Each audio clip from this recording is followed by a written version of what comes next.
Chà, số sẽ mai bông bón đó Khmer chuẩn bị tiền tiền ha thay trong chai đồng đầy bị được biệt trên bông tiền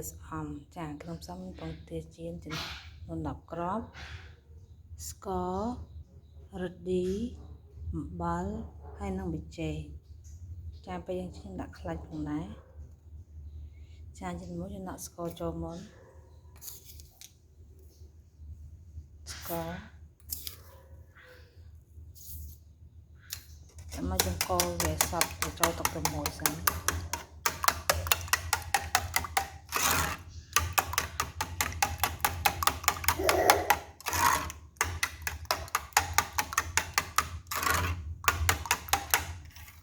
tạo máu chúng đã bị chèn trong spray này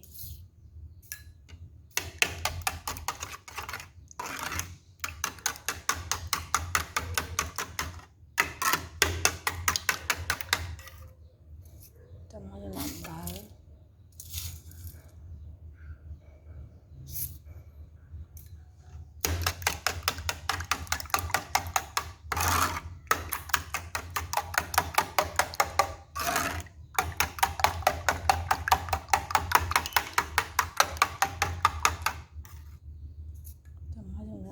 rớt đi cho đi rớt đi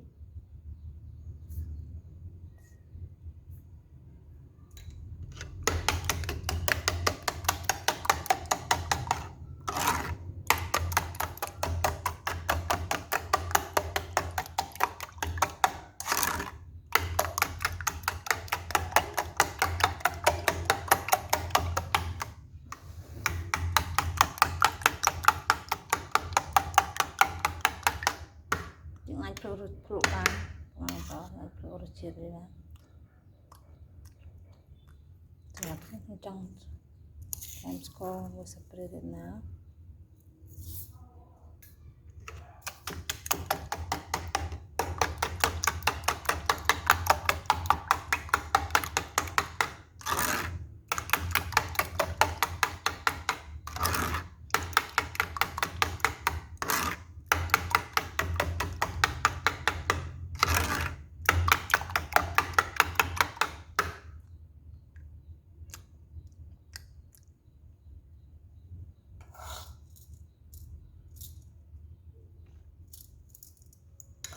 ở đây thêm một tí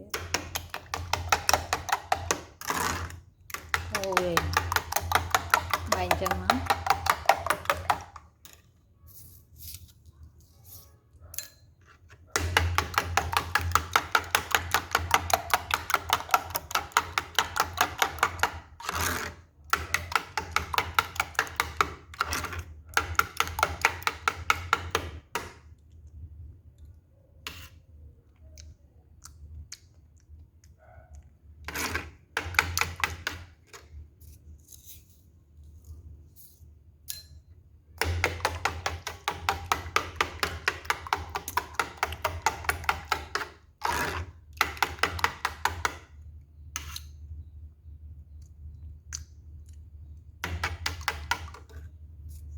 có cái tôi chỉ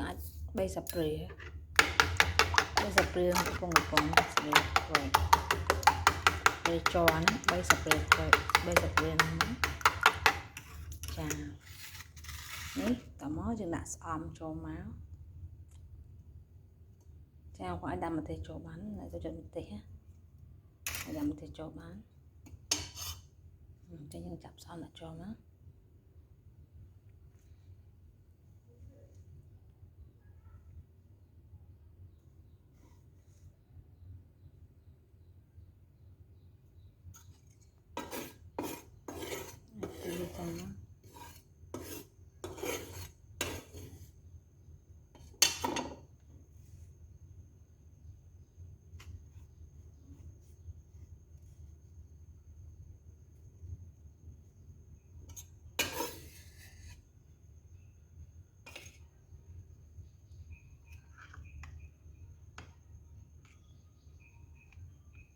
lại cho bên tính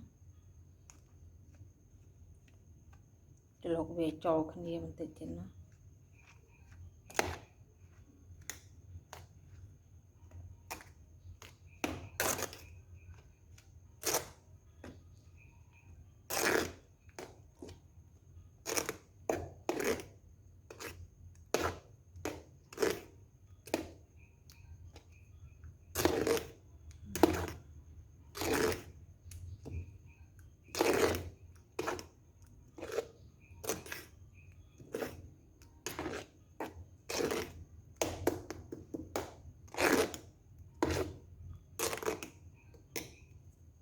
តែមកយើងដាក់ខ្ទះមកជៀន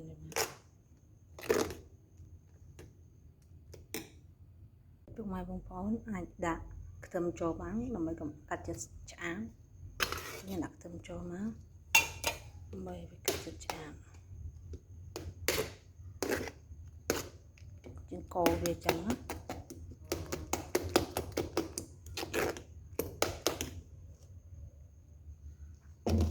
ចាបន្តមកយើងដាក់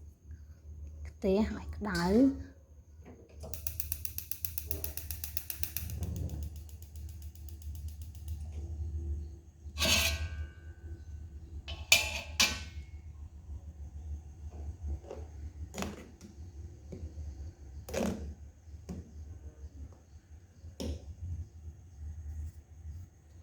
យើងដាក់ខ្ទះក្តៅចឹងណា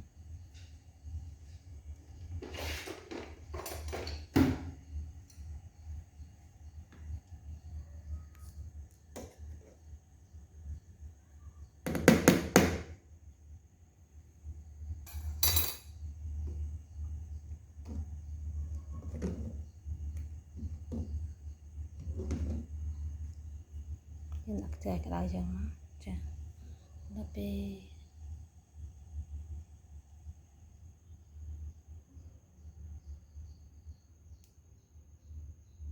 ចាឥឡូវខ្ទះក្តៅហើយ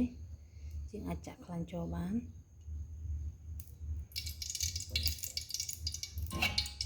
យើងកូរវាចឹងតិចណា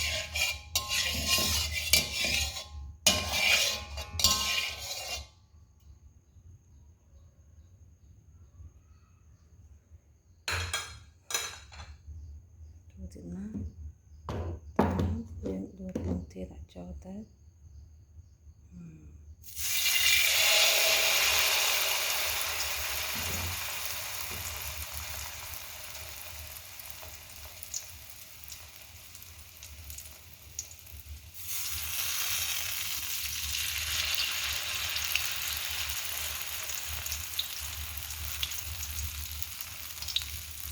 ចឹងណាហើយយើងដាក់ភ្លើងរឹមចឹងទៅ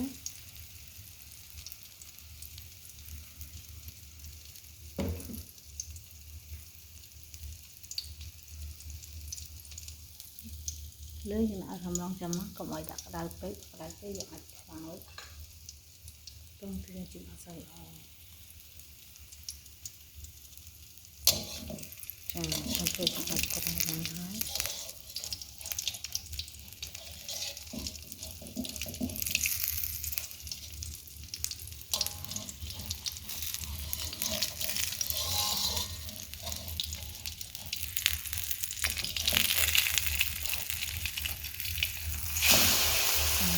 ក្រៅទៅ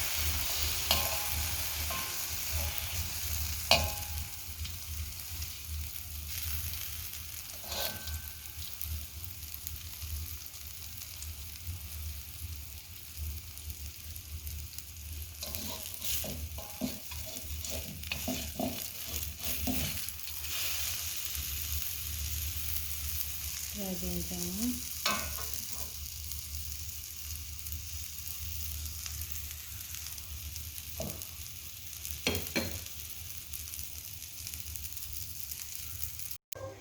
ចាឥឡូវស្អំយើងបានជៀនរួចហើយយើងអាចធ្វើដាក់ខ្ទះបានឥឡូវយើងប្រាប់ហើយធ្វើដាក់ខ្ទះទៅចានចូលមកចានេះគឺជាស្អំនៅក្នុងជិនដាក់ពងទា10គ្រាប់ចាជាមួយនឹងស្អំ3ដុំ4ដុំតែគេលក់នៅផ្សារអាចមកទិញបានបើបងប្អូនចូលចិត្តម្ទេសអាចដាក់ម្ទេសបានដូចនឹងខ្ញុំតែបើបងប្អូនមិនចូលចិត្តម្ទេសទេដាក់ម្ទេសក៏បានដែរចាជាចុងក្រោយនឹងខ្ញុំសូមអរគុណសូមជម្រាបលាបើមានខមមិនមានចម្ងល់អីអាចខមមិននៅខាងក្រោមបានណាខ្ញុំឆ្លើយតាមបើមានចម្ងល់អីអាចសួរខ្ញុំបានចាជាចុងក្រោយសូមអរគុណសូមជម្រាបលា